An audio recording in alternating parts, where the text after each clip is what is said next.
a Catholic cemetery in Indiana, one of the country's largest cemeteries in Cincinnati,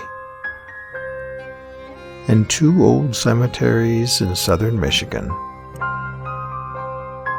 One thing they all have in common is that they contain the grave of someone who had a connection to the Lincoln assassination or its aftermath.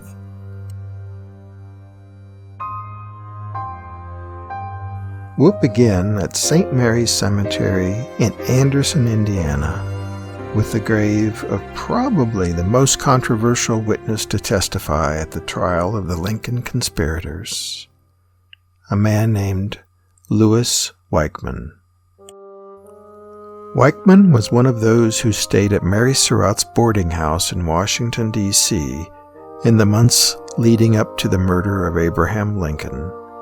His testimony, along with others, helped to seal Mary Surratt's fate, and he would be haunted by it for the rest of his life. In 1859, 17-year-old Weichmann was attending St. Charles College in Maryland, studying for the priesthood. He became friends with a fellow student named John Surratt. Neither finished their studies at St. Charles, and neither would ever become a priest. For a time, Weichmann became a teacher, and eventually took a job as clerk in Washington for the War Department's Commissary General of Prisoners. Coincidentally, Weichmann was friendly with the Peterson family, who ran a boarding house across the street from Ford's Theater. He paid a visit there at least once in 1864. The following year, that very same house was where Lincoln was taken after being shot at Ford's Theater.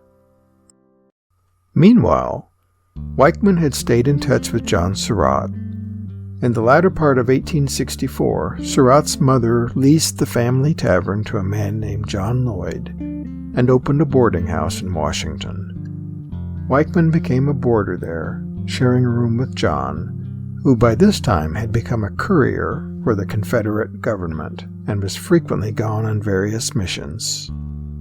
Both the tavern and the boarding house were known as safe houses by members of the Confederate Secret Service.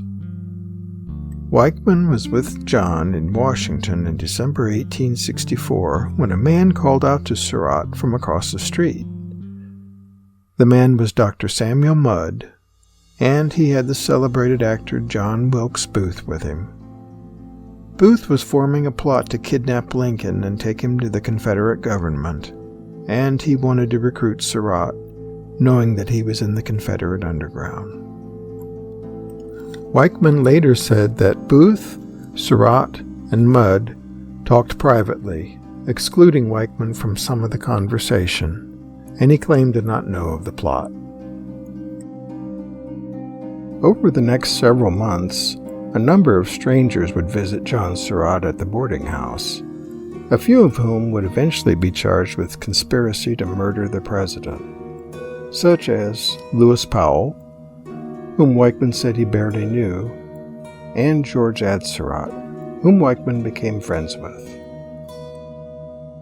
In the early morning hours of Saturday, April 15, 1865, Washington police detectives arrived at the Surratt boarding house looking for John Surratt, who had left Washington previously.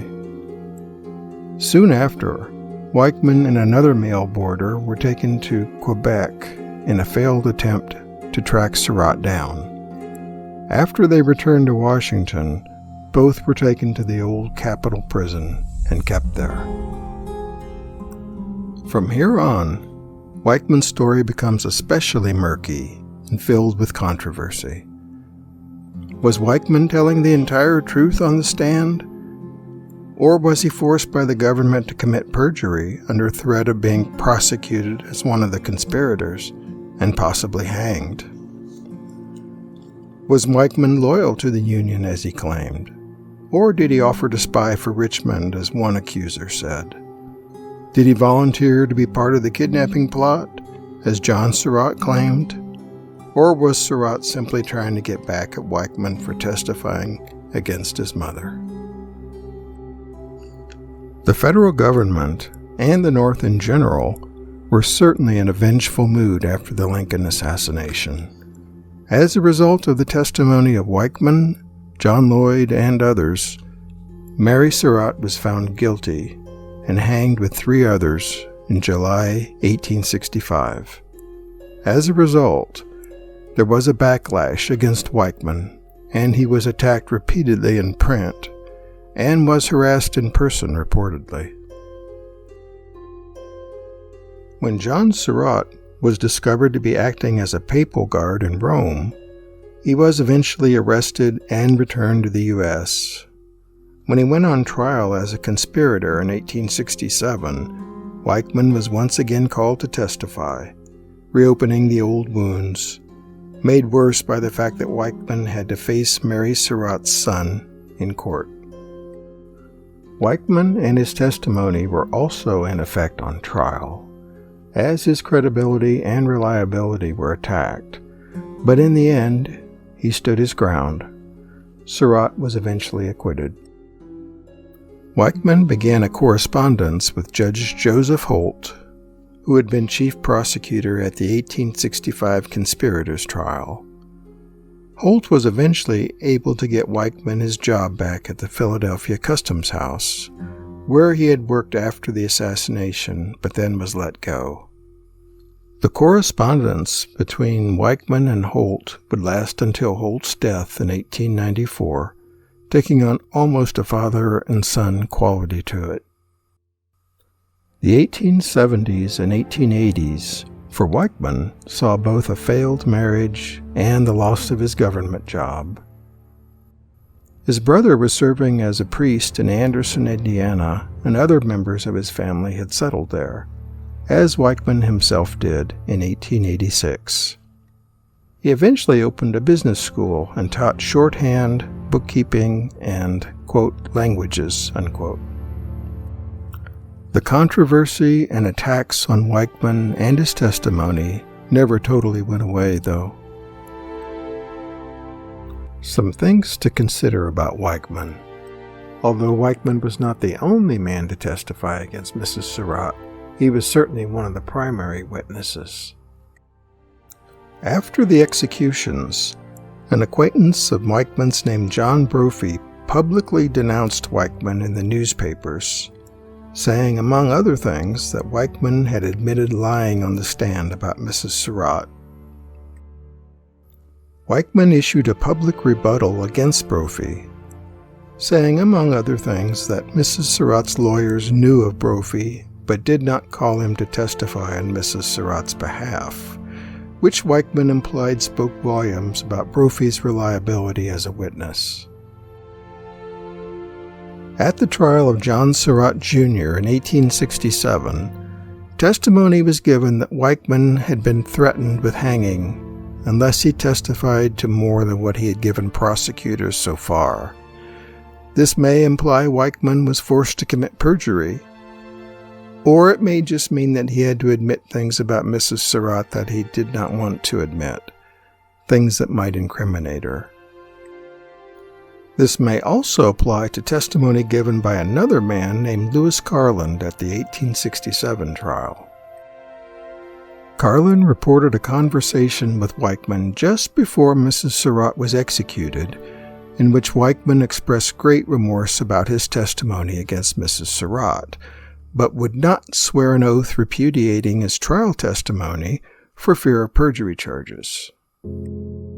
This has been taken by some historians to mean that Weichmann did commit perjury, but again it could be interpreted to mean that Weichmann meant he would be committing perjury by repudiating his testimony.